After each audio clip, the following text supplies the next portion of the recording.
Muy buenos días con toda la ciudadanía y también con los diferentes medios de comunicación que ya se enlazan a esta cadena nacional.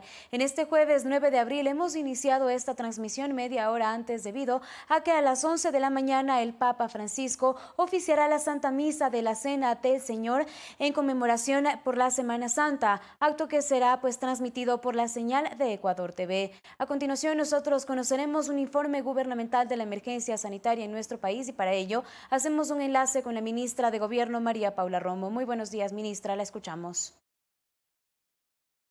Buenos días, muchas gracias. Buenos días a quienes se enlazan con este informe diario que damos desde el Comité de Operaciones de Emergencia. Paso directamente a los datos para hoy. Hoy tenemos 4.965 casos confirmados. 4.965 casos confirmados. De ese total de casos confirmados, se encuentran estables y en aislamiento domiciliario 4.019 casos, estables en sus domicilios, haciendo el aislamiento 4.019 personas. Hospitalizados en una situación estable 196, hospitalizados con pronóstico reservado 139. De esos 4.965 personas que han dado positivo en la prueba, han fallecido 272 personas y han recibido el alta hospitalaria 339 personas. A este dato agregamos los 284 casos de fallecidos probables COVID.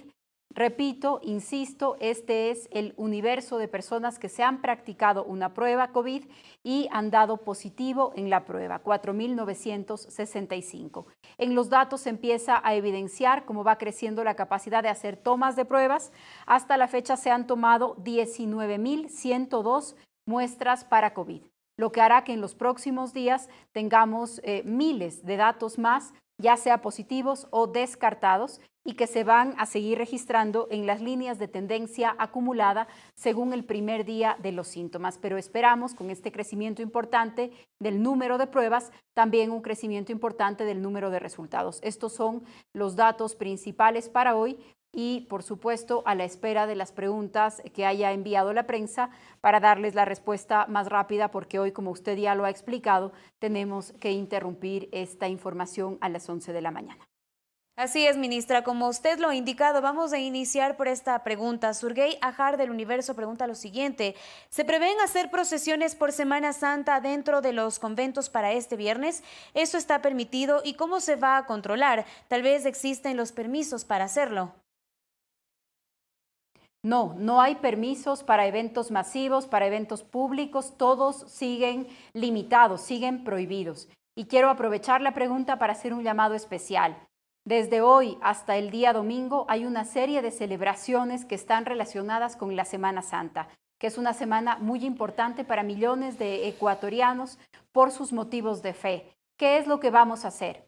Los canales públicos, los medios públicos van a transmitir en vivo, por ejemplo, la misa de las 11 de la mañana, la misa del Papa de las 11 de la mañana.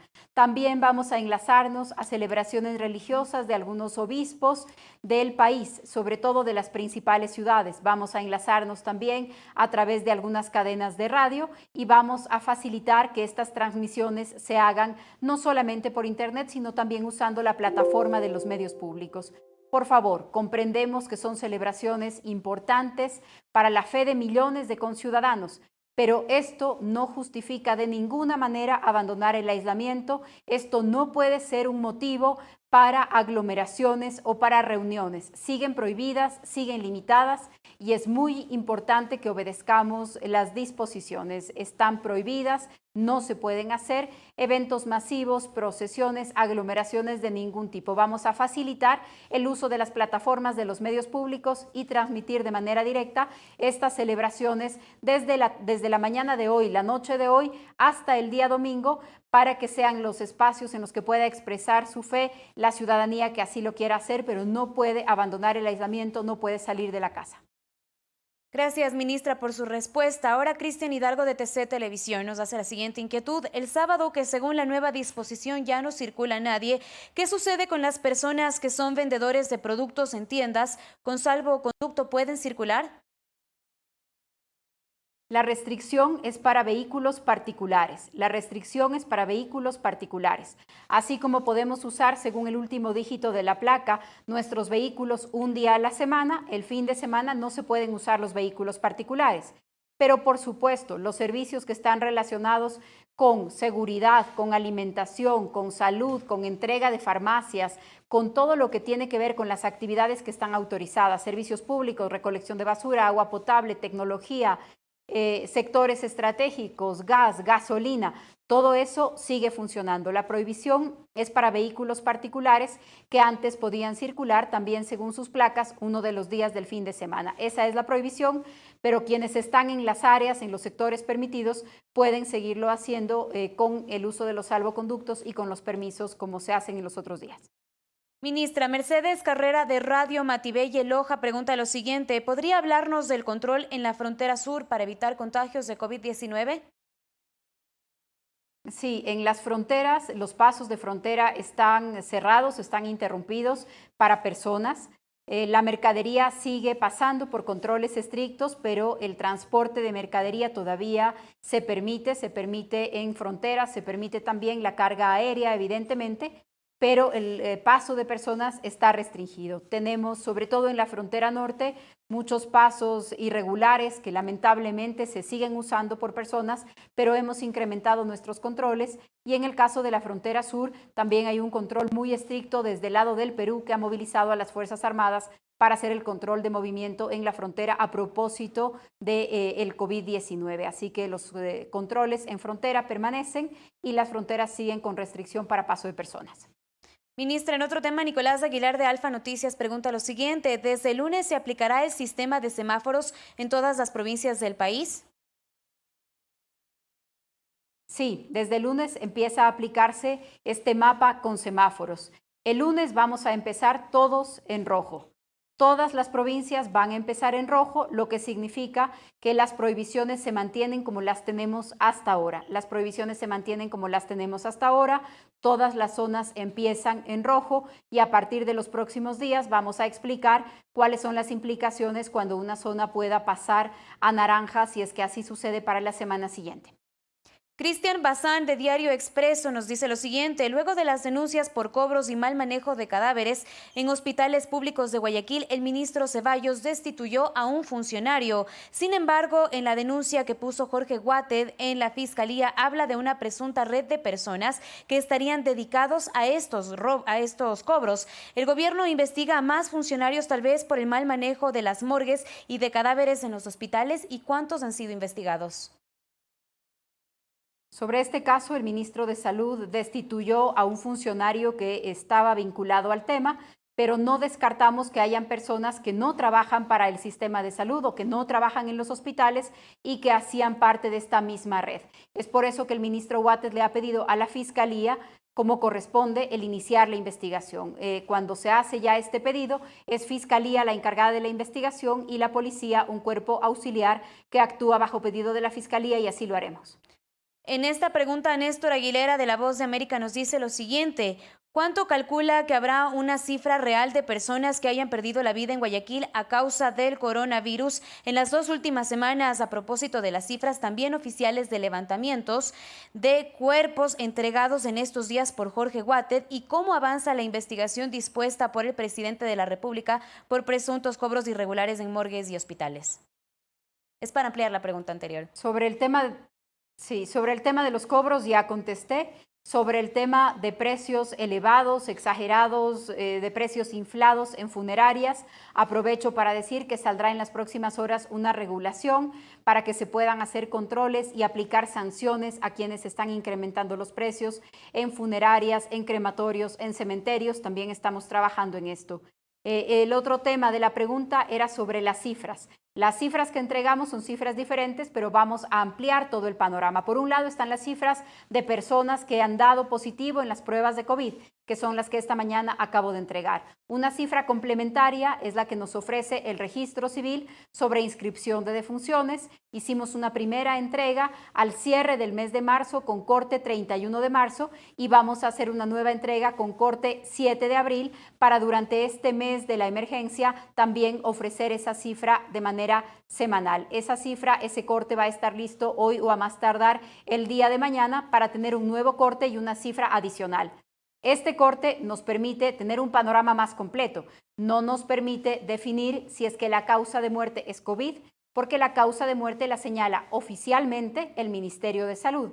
Pero por supuesto, el dato del registro civil, el dato del número de defunciones, sí nos ayuda a dimensionar la magnitud de la crisis, porque nos ayuda también a comparar lo que sucede con otros meses o con otros territorios en donde no tenemos todavía esta presencia con esta magnitud del tema de coronavirus. Entonces, los datos se ofrecieron con corte 31 de marzo y ahora los vamos a ofrecer también con cortes semanales. Gracias, ministra, por la información. Priscila Salazar, de Cómplice FM de Cuenca, pregunta lo siguiente. ¿Se realizan controles y se aplican sanciones a farmacias del país que especulan con los precios de insumos médicos, principalmente de mascarillas? Sí, tenemos miles de controles. Esos controles los realizan las intendencias en cada ciudad, en cada provincia y también acompañados por la Agencia de Control Sanitario que es ARCSA. Estamos haciendo controles de precios de víveres, de insumos médicos y los estamos haciendo en compañía de la Intendencia y de la Policía. Lorena Bernal, de Radio Ecuashiri, pregunta lo siguiente. ¿Cómo se puede obtener información acerca de los compatriotas que están fuera del país y que están contagiados con COVID? Muchas familias están en esta situación de incertidumbre con sus familiares que viven fuera del Ecuador.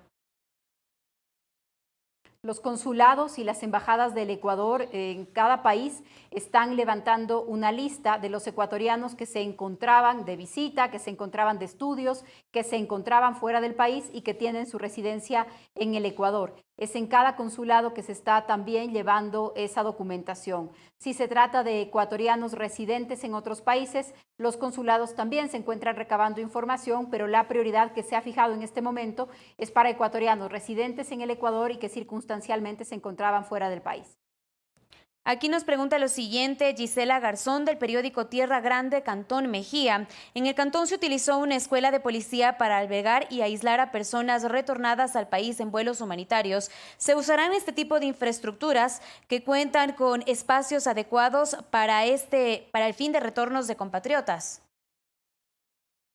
Sí, claro que sí. La Policía Nacional ha puesto su infraestructura al servicio de esta emergencia, así como su personal, así como todos sus esfuerzos. La infraestructura de la policía se utilizará en lo que sea necesario y en lo que sea conveniente en esta emergencia, siguiendo siempre los protocolos de salud.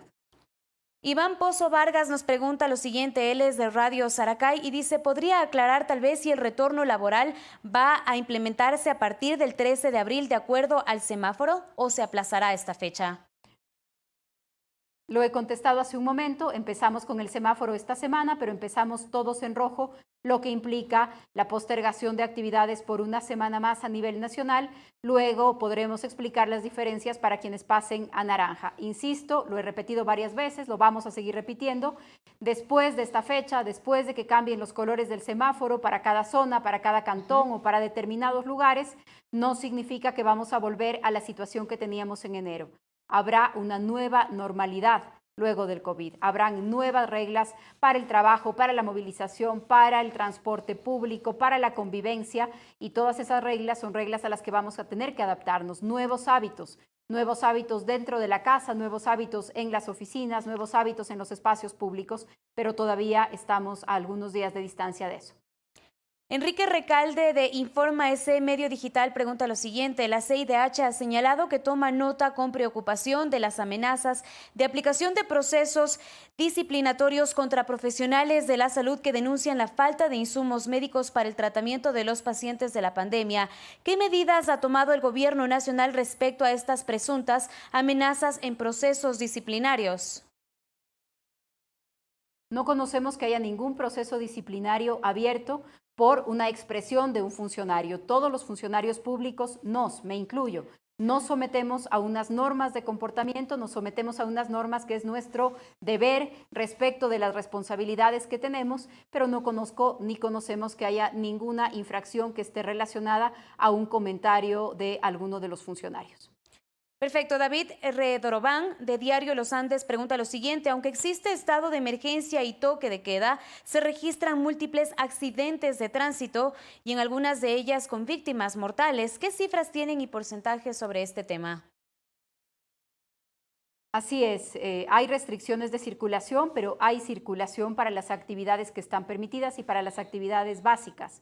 Hay una disminución muy drástica en las cifras de accidentes de tránsito y de letalidad en accidentes de tránsito, pero la cifra no es cero. La semana pasada incluso un miembro de la Policía Nacional falleció en un accidente de tránsito. Tenemos accidentes en estos días en una cifra muy inferior. Voy a pedir las estadísticas y las voy a publicar para la pregunta del señor Retrobrand en un momento en las redes.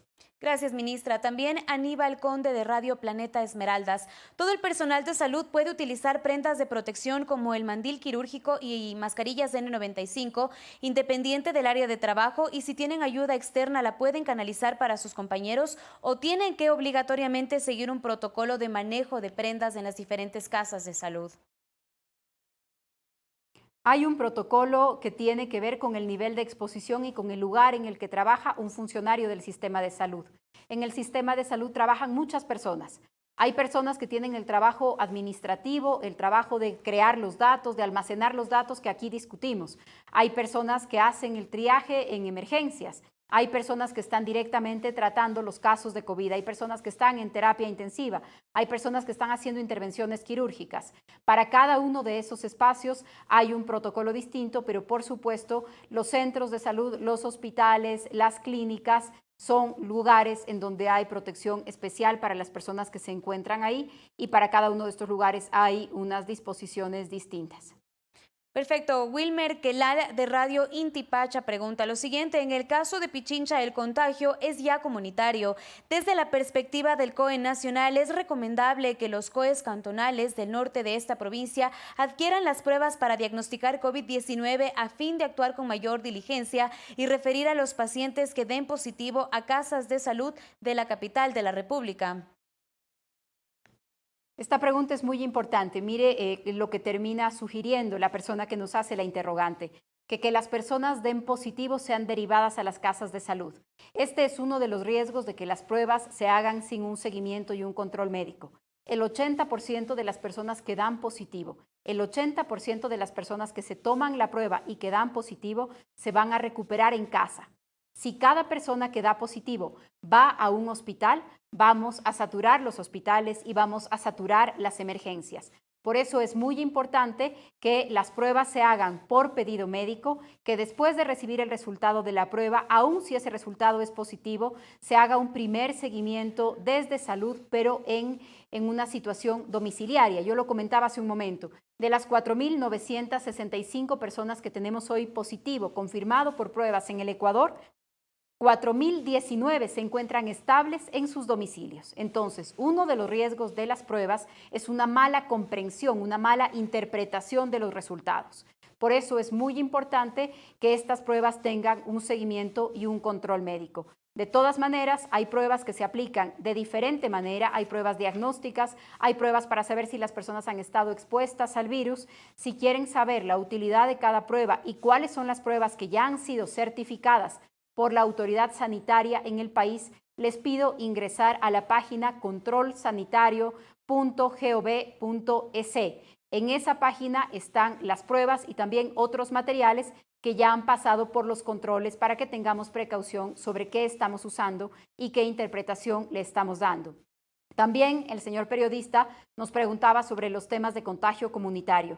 Se considera que el contagio comunitario es ya la fase en la que estamos en Guayas, en Pichincha, en Los Ríos y probablemente en Azuay. He hablado con el ministro de Salud hace algunos minutos que coincide con esta información que hemos recibido en el COE por el comportamiento de la pandemia, el contagio comunitario. Estaríamos hablando ya de contagio comunitario, de contagio en esta fase en 4 provincias del país. Ministra, en otra pregunta, el ministro Ceballos anunció que desde hoy comienzan a operar el equipo de Cobas 6800 para procesar 1.400 pruebas diarias que se suman a las 400 que se hacían en el INSPI. ¿Cuándo tendremos los resultados de estas pruebas que ya se procesarán a partir del día de hoy? Así es, se empiezan a procesar pruebas, algunas de tomas que ya estaban hechas, algunas de las nuevas tomas que se están haciendo. También hay un trabajo para certificar laboratorios de universidades. Se van a sumar también a la toma de estas muestras para poder hacerlas ahora que hay una mayor capacidad. Esto significa que a partir del día de mañana o pasado mañana a más tardar vamos a ver un incremento muy importante en los números de los resultados. Vamos a ver muchos más números en los resultados, tanto positivos como descartados, porque ha incrementado nuestra capacidad de hacer pruebas. Se ha multiplicado por 3. Por cada prueba que hacíamos la semana pasada, la próxima semana vamos a poder hacer tres pruebas por cada una que se hacía, y me refiero al sector público, sin contar con todo lo que esto también implica de controles y de pruebas en el sector privado. Tenemos otra pregunta de Consuelo Arévalo de Radio Sucre. Ministra Romo, ¿dentro de las cárceles ya ha existido algún caso de COVID-19? Y si es así, ¿cuántos son los contagiados? No tenemos reportado ningún caso de COVID en las cárceles en este momento. El Servicio de Atención a Personas Privadas de Libertad de la Secretaría, el SNAI, nos presentó un plan de contingencia en los primeros días de instalación del COE y se está aplicando un control muy estricto en cárceles en este momento. Muchas gracias, ministra, por responder las diferentes inquietudes de los distintos medios de comunicación. Como lo mencionamos en un inicio, por cuestiones de tiempo no podremos responder todas estas preguntas, pero tenemos entendido que usted las hará, ministra, a través de sus redes sociales. Así lo haré. Muchas gracias. Un buen día. Muchas gracias. Como los habíamos mencionado, a partir de este momento el Papa Francisco desde el Vaticano oficiará la Santa Misa de la Cena del Señor como parte de la conmemoración de la Semana Santa, acto que será transmitido por la señal de Ecuador TV. Les agradecemos a toda la ciudadanía y a los diferentes medios de comunicación por sumarse a esta cadena nacional. Excelente día.